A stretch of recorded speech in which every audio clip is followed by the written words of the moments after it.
বাংলা সাহিত্যের অন্যতম একজন পুরোধা ব্যক্তিত্ব হচ্ছেন আবুল মনসুর আহমেদ। তিনি একাধারে রাজনীতিবিদ, সাংবাদিক, আইনজীবী, সাহিত্যিক এবং একজন সমাজচিন্তক ছিলেন।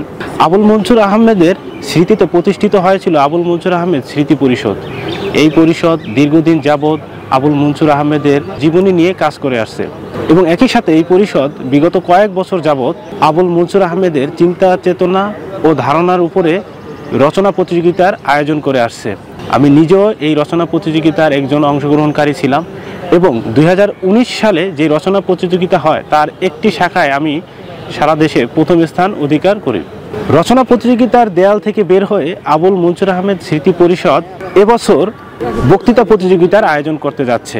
আপনারা যারা ভালো বক্তৃতা দিতে পারেন, আমি মনে করি তাদের জন্য এই প্রতিযোগিতা একটি অন্যতম সুযোগ। আপনারা আপনাদের মেধাকে এই প্রতিযোগিতার মাধ্যমে তুলে ধরতে পারেন, নিজেদের চিন্তা চেতনাকে আরও বেশি শানিত করতে পারেন।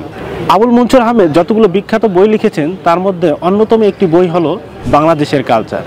এই বইতে তিনি বাংলাদেশের কালচারের স্বরূপ, এর পট পরিবর্তন এবং পরিবর্তনের ধরন নিয়ে তিনি বিস্তারিত আলোচনা করেছেন।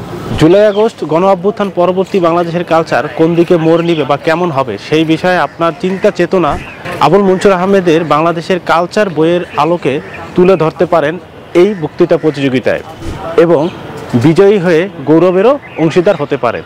আপনাদের সবার জন্য শুভকামনা।